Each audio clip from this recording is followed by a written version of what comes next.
Unhealthy lifestyle behaviors associated with increased risk of premature death include things like smoking and excessive drinking and not eating enough greens. The best way to get your greens is in whichever way you'll eat the most of them, and one way to sneak extra greens into your daily diet is with whole food smoothies, a potent blend of good nutrition in a quick, portable, delicious form. The Mayo Clinic offers this as a basic green smoothie recipe, combining the healthiest of fruits, berries, with the healthiest of vegetables, dark green leafies. 2 ounces of baby spinach is about a cup and a half. Curly parsley is another mild beginner green to start with. Surprisingly, the sweetness of the fruit masks the bitterness of the greens, such that the pickiest of children love them, along with any adults who would otherwise not be consuming dark green leafy vegetables for breakfast.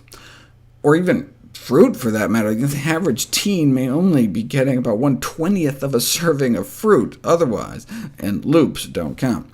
But offering smoothies can have a dramatic effect on fruit consumption for students who do not want to take time peeling or chewing fruits. Who doesn't have time to chew a fruit? But the milkshakey texture of smoothies may not just boost the quantity of fruit and vegetable consumption, but also the quality. Carotenoid phytonutrients, like beta-carotene and lycopene, can exist as microscopic crystals trapped within the cell walls of fruits and vegetables, and they're only released when the cells are disrupted. That's why we need to chew really well. Mastication is doctor speak for chewing. We either have to chew better, or choose plants that are easier to chew. For example, while tomatoes have more beta-carotene than watermelon does, the watermelon's beta-carotene is more bioaccessible because it has kind of wimpy cell walls, but the cells of other fruits and vegetables are smaller and tougher. To maximize nutrient release, food particle size would ideally be reduced down to smaller than the width of the individual plant cells, but you can't do that with chewing. Most vegetable particles end up greater than 2 millimeters when you chew them, which corresponds to way up here. Whereas if we broke open all the cells, we could release much more nutrition. We can never chew as well as a blender. The particle size distribution from chewing is about what you'd get blending in a food processor for about 5 seconds, or one of those high-speed blenders for maybe half a second.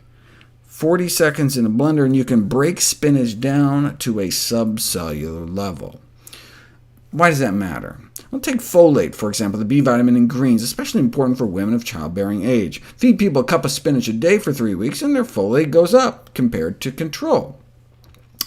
But even just chop it up finely with a knife first before chewing it, and you end up with more than twice as much ending up in your bloodstream.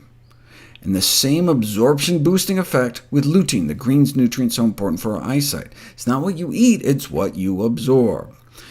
But for lutein, the boost was only 14%, so a few extra bites of the whole leaf greens would have gotten you just as much, and some other nutrients, such as vitamin C, aren't affected by pre-chopping at all. And this is less of an issue with cooked vegetables. This is for raw carrots. Boil the carrots for 3 minutes first, and even just regular chewing can release like 10 times more, but not as much as blended. Intense cooking, boiling for 25 minutes, so damages the cell walls that even gulping down large particles can result in significant absorption. But even then, blending may double carotenoid availability, explaining why we may be able to absorb 3 times the alpha and beta-carotene from pureed cooked carrots compared to mashed cooked carrots. So, blending vegetables, raw or cooked, into soup, sauces, and smoothies can maximize nutrient absorption. You went to the store and bought it, or toiled in your garden to grow it, you might as well take full advantage of it. Might there be a downside to enhanced absorption, though? We'll find out next.